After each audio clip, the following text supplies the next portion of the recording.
Slava Ukraini, gloria a los héroes. Soy Javier Donoso desde el corazón de Ucrania. ¿Acaso Rusia está perdiendo en el aire y en el mar? ¿La OTAN está preparándose para la guerra? Juntos vamos a buscar respuestas a esto.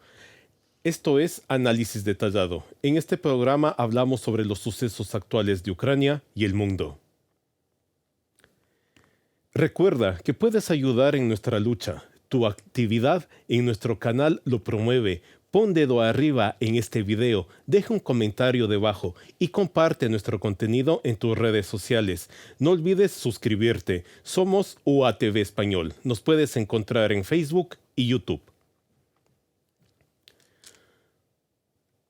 Una columna de humo y fragmentos en el cielo ha aparecido en internet un video de la destrucción de un avión de combate ruso, Su-34, el 1 de marzo. Las Fuerzas Armadas de Ucrania derribaron un avión en el espacio aéreo entre Volnovakha y Mariupol. Al día siguiente, 2 de marzo, las Fuerzas de Defensa derribaron otro Su-34 utilizando misiles guiados antiaéreos. En la segunda mitad de febrero, las Fuerzas Armadas de Ucrania convirtieron en chatarra los aviones rusos casi todos los días. Derribaron 13 aviones en 13 días. Tengo el agrado de presentar a nuestra invitada especial, conocida por muchos hispanohablantes como una comunicadora sobre la guerra en Ucrania. Es consultora de medios de comunicación, colaboradora del proyecto Tribunal para Putin y debido a los acontecimientos en Ucrania es bloguera y analista de guerra. Olga Tarnowska, Slava Ukraini. Героям слава! Hola, mucho gusto, Olga. Gracias por estar con nosotros. Como comenzamos a hablar sobre este tema que lo vamos a analizar, hemos visto que Rusia está perdiendo muchísimo en el aire. Sí, muchos de sus aviones, nuestros guerreros los han podido derribar. ¿Tú crees a qué se está debiendo esto? Bueno, Ucrania tiene que emplear todos los métodos posibles e imposibles para derrotar a nuestro adversario, que es muy potente. Y entonces un país que apenas tiene su fuerza aérea, porque sabemos que no es comparable con la fuerza aérea rusa, pues consigue cambiar la situación. Todavía no podemos hablar del dominio en el cielo, claro, pero ya estamos ahí y estamos intentando crear esa paridad. Cuando los aviones rusos no pueden entrar en nuestro territorio impunemente y hacer lo que les da la gana, y sobre todo no lanzarnos esa cantidad brutal de las bombas planificadoras aéreas. Sí. Entonces es el mayor peligro y es el que básicamente causó la destrucción de Avdiivka y la retirada de las tropas ucranianas de ahí. Y está causando muchísimo daño a los territorios fronterizos donde viven civiles y donde Rusia bombardea. Entonces Ucrania hace muchísimas cosas por primera vez. Y por primera vez, por ejemplo, fue derribado el avión A-50, que es un avión ruso súper potente, súper equipado, con el avión que coordina y se llama los ojos de la aviación rusa, ¿no? Entonces, ni siquiera los rusos saben con qué fue derribado este avión. Porque ya son dos. Son dos. Son tres, porque el primero fue alcanzado, claro, por un dron en Bielorrusia. Con lo cual Ucrania está haciendo unas cosas, digamos, maravillosas en el campo de la batalla. Y de hecho hay muchísimas versiones. ¿Qué podría ser? Podría ser un Patriot descompuesto y luego compuesto que llamamos Frankenstein. Sí.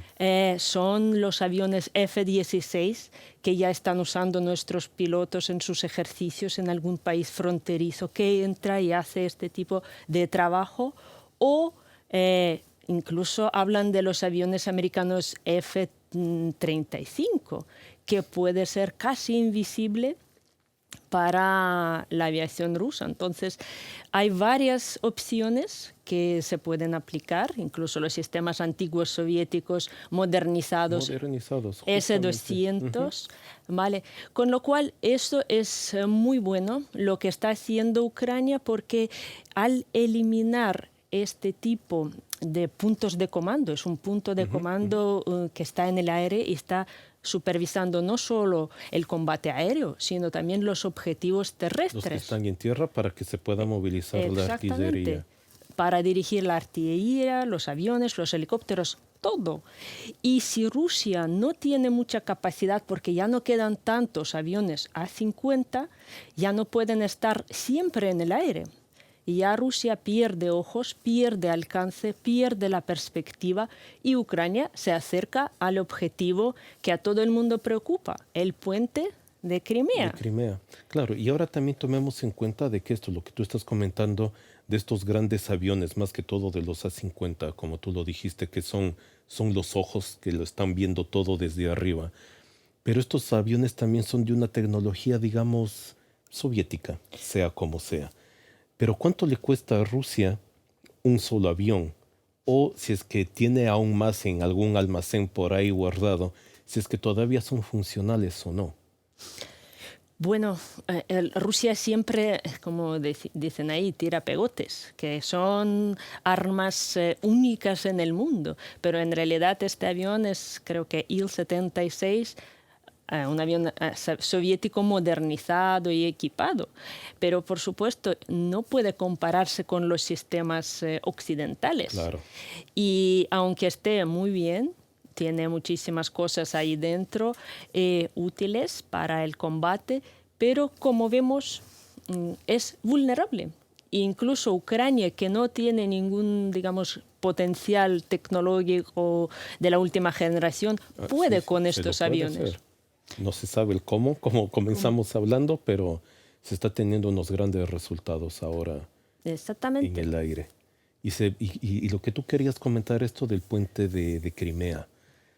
Sí, porque el puente de Crimea, claro, por ejemplo, ayer, bueno, de esto me imagino que hablaremos en adelante, pues se destruyó un barco patrulla ruso, ¿no? Que se llama Sergei Kotov, que patrullaba el puente de Crimea. O sea, es un barco menos, es un avión menos, son varios aviones menos que están en aquella zona, con lo cual Ucrania tiene ahora más opciones de destruirlo.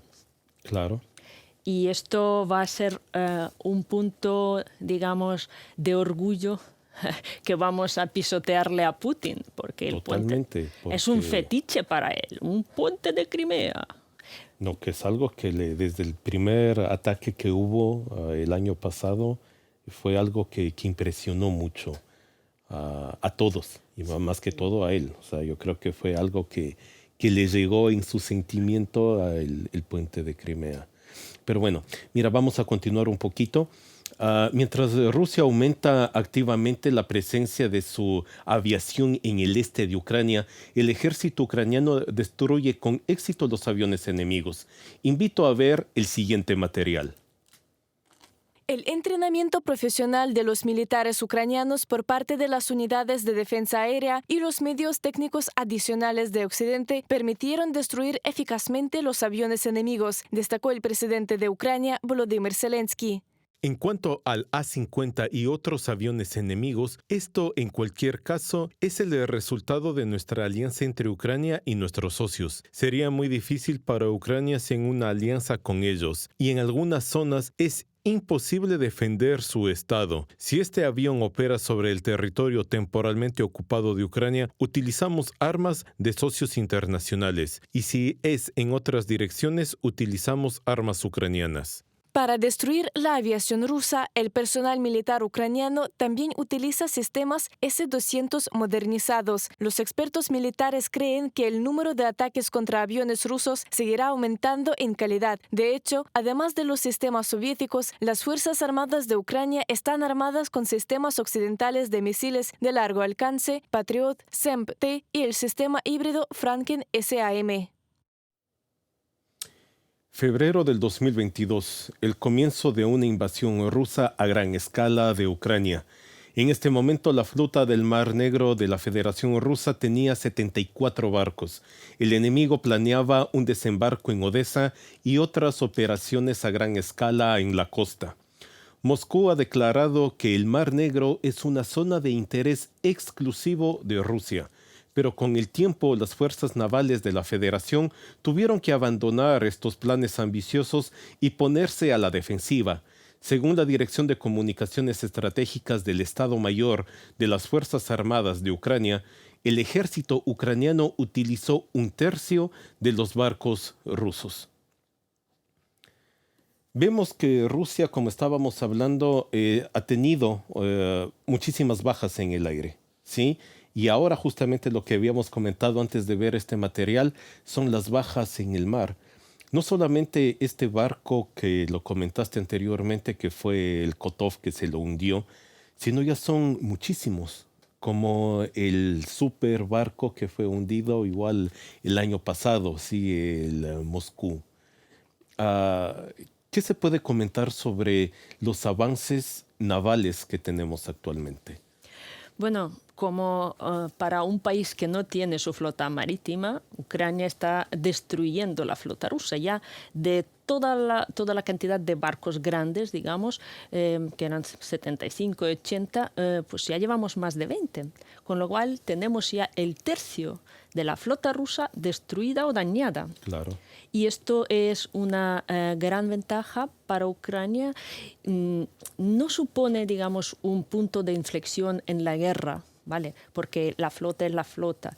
Pero nos puede garantizar, por ejemplo, menos misiles calibres, porque el barco Sergei Kotov no solo era el barco patrulla, era el barco equipado con 8 lanzadoras de calibres. Y eso quiere decir que muchas ciudades ucranianas han sido bombardeadas desde ese barco. Exactamente.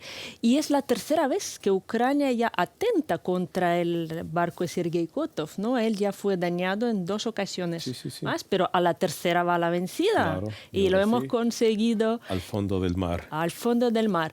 Pues dicen, ya hoy tenemos la información de la inteligencia ucraniana de que son al menos pues 27 heridos, 7 muertos, y pues esto es una aproximación de la tripulación de este barco. Más o menos son como de 70 a 80 personas de tripulación, bueno, que se pudieron salvar posiblemente. Algunos. Pero ahora muchos de estos barcos de la flota que tiene, aparte de los que ya se ha destruido, se están alejando, se están escondiendo, ¿sí? Porque ya se tienen ese miedo de los nuevos drones que está haciendo Ucrania, que es algo único, ¿sí?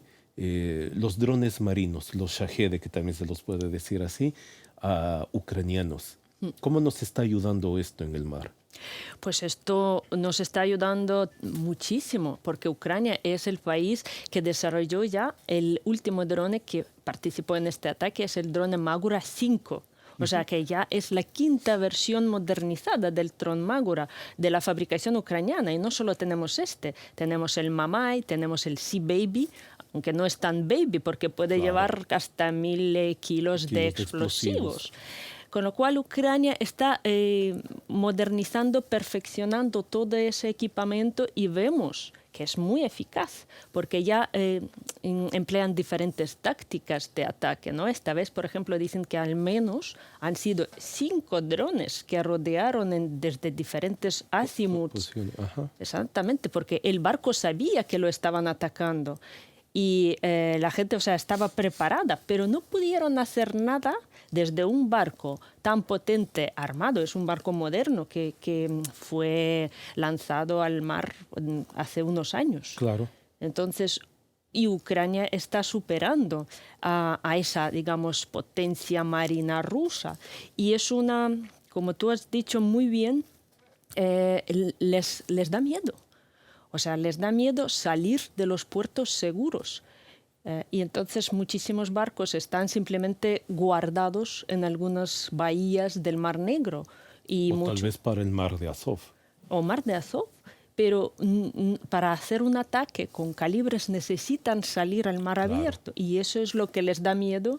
Y eso es una forma de, digamos, dar un poquito más de paz a los ucranianos que sufrimos tanto los ataques de los misiles rusos. Y de hecho, otra cosa muy importante que sucedió ayer, la Corte Penal Internacional condenó a los comandantes, el comandante de la flota del Mar Negro Sí. y el comandante de las fuerzas aéreas rusas de larga distancia como criminales de guerra por aquellos terribles bombardeos que nos... Que fueron causados, sí, bueno, y no solo el año recientemente, sino durante los 2 años. Sí. No, es un paso igual bastante importante, que ya la Corte Penal está tomando más cartas en el asunto, que se está viendo, y sea como sea, se lo pudieron hacer.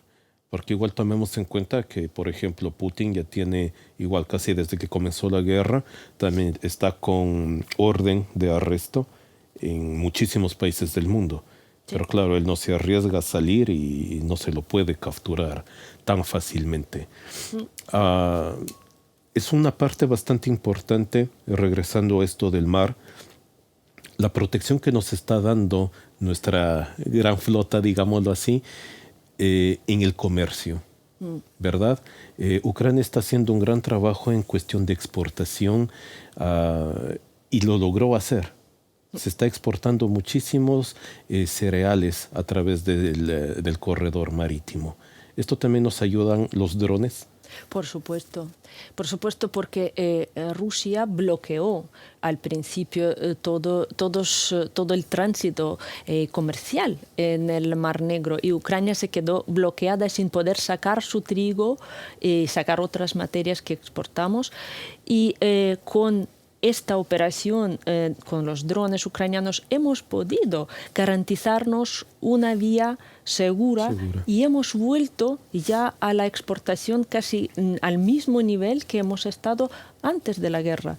Y eso es fantástico para Ucrania, para poder sobrevivir, porque toda esa guerra pues nos destruye todos los días. Cuando la gente dice aguantad, pues aguantamos sabiendo que nos destruyen un día casas, personas, fábricas, infraestructura.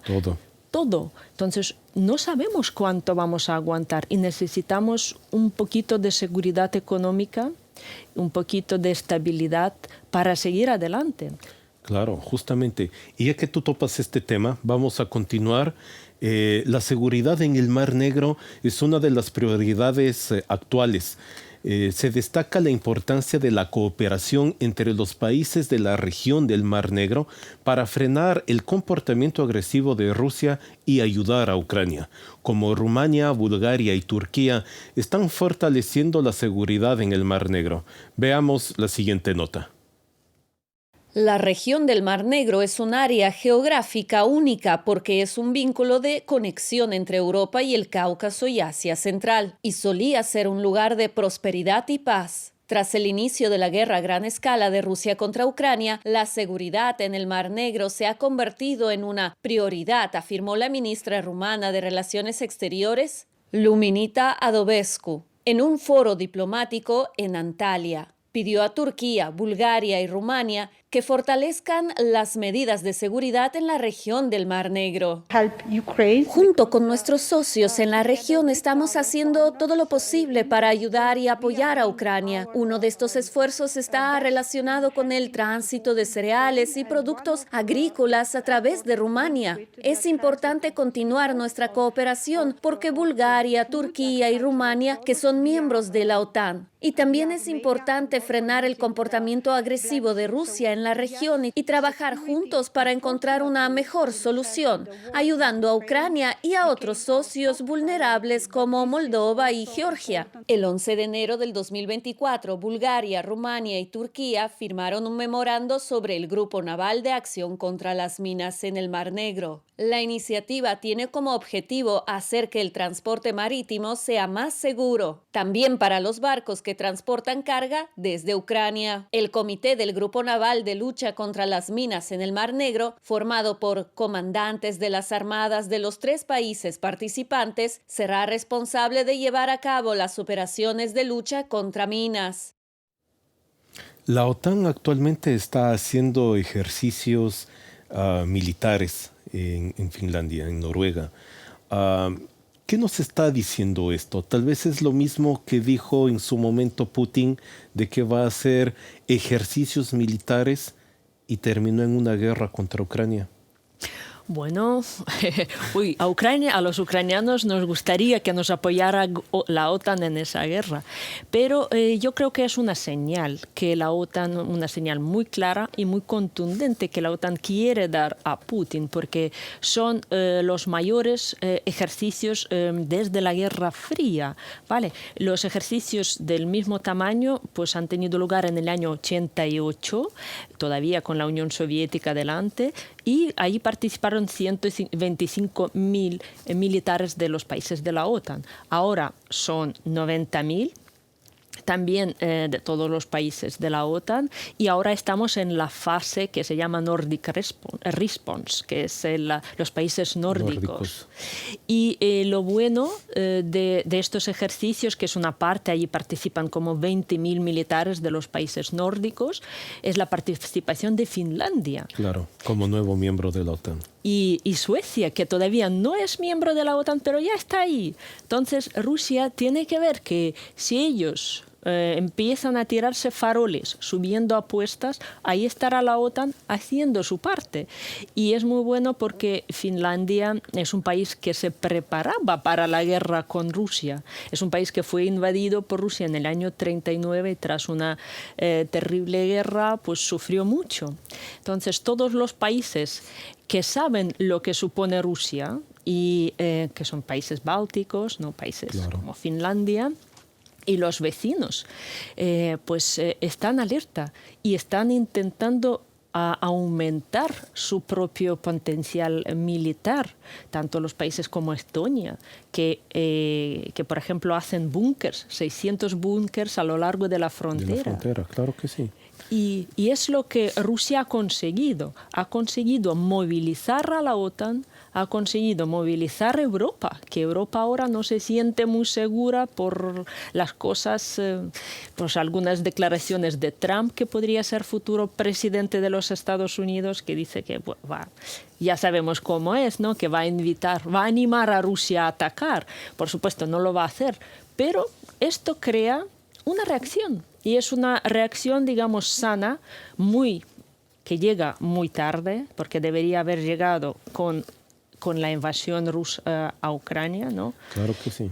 Pero más vale tarde que nunca. Justamente, porque sea como sea, se está viendo, yo creo que más acorralado, tal vez. Ucrania está aguantando muchísimo, como estábamos viendo anteriormente, está haciendo muchísimo daño en el aire, en el mar, y ahora se tiene esta gran movilización de la OTAN. Están a 500 kilómetros de la frontera rusa, o sea que en cualquier momento están ahí y se podría comenzar algo más. Ahora, pero si hubiese querido tener una ayuda antes, se ha sufrido muchísimo, tenemos pérdidas enormes. Tal vez ahora sí puede ser de que van a reaccionar un poco más. Ojalá. Nosotros rezamos por esto todos los días, ¿no? Porque cuando Macron ha dicho que podría haber soldados de la OTAN en Ucrania, eso es una señal para Putin, una más. Porque, en otras palabras, Macron dice: yo no tengo miedo de tus amenazas, porque Francia es un país que tiene misiles nucleares también. ¿Vale? Sí. Entonces, es un poquito recordar a la vieja Europa quién lleva los pantalones en casa. No podemos permitir que Putin amenace a todo el mundo así impunemente y siempre, y se quede con la suya y con un poco más de orgullo europeo. Es lo que yo quiero ver. A mí me hubiera gustado mucho ver ese liderazgo en Europa. Porque sí, y al comienzo mucho Macron como que estaba a la defensiva, ahora está sacando la cara, digámoslo así, por Europa. Y Putin, justamente como tú lo dijiste, nuevamente amenaza con las armas nucleares. ¿Qué se puede esperar? Amenaza tras amenaza. Sí, para mí es un exhibicionista nuclear, ¿sabes? Porque cada vez que hay alguna cosa, ahí tengo armas nucleares, porque es el único argumento que le queda. Ve que su ejército no es invencible, ya ha bajado, Ucrania lo ha rebajado, antes era el segundo mayor ejército, sí. Ahora el tercer mayor ejército. Al año siguiente no sé dónde acabará, ¿vale? Entonces, el mundo ya como se dice, percibe mejor la realidad y ve lo que supone Rusia y su líder desequilibrado. Claro, aunque igual se espera no solamente tal vez la ayuda de la OTAN, de la Unión Europea, tal vez de Bruselas en específico, ¿sí? De que habían dicho en su momento de que se va a obtener 1 millón de misiles, ¿verdad? Y de este 1 millón creo que llegaron tal vez el 30, el 35%. Y eso también hace falta. Claro, esto es la muestra de cómo estaba Europa, no preparada absolutamente para ningún tipo de guerra. O sea, ni sabían que no tenían este 1 millón de misiles. Nos lo prometieron pensando que ahí estaba, pero no. Y entonces esto es una diagnosis, por decirlo de alguna forma, de que llevaban ya más de 30 años relajándose, olvidándose del gasto militar y de inversión y de mantener su capacidad de defensa. Y es algo que tienen que recuperar rápidamente, ponerse en marcha no solo por Ucrania, sino por su propia seguridad. Mismos. Porque sea como sea, si es que ellos dan una cantidad X de su almacén, ellos tienen que ir nuevamente a reponer lo que le están sacando y tener una reserva aún adicional en caso de que aún más se agrande la guerra, ¿verdad? Efectivamente. Ahora, ¿qué se puede esperar de estos ejercicios nuevamente para finalizar de la OTAN? Pues yo espero que Rusia empiece a tenerle un poquito de miedo a la OTAN de verdad, ¿vale? Porque cuando Rusia usa mucho ese discurso de que la OTAN, pero Rusia en realidad no le tenía miedo, ¿vale? Porque ellos, por ejemplo, ellos retiraban sus equipos militares de los países como Finlandia y los metían a Ucrania, o sea, no tenían ningún miedo de los países como Finlandia y otros países de la OTAN, sino que realmente tienen una guerra aquí. Porque si tuvieran miedo, como se dice, fortalecerían esa frontera y todas las cosas. Pero no. Entonces todo eso es un discurso falso. ¿Vale? Ellos saben que si ellos no hacen nada, OTAN jamás les va a atacar, es absurdo, ¿no? Es imposible.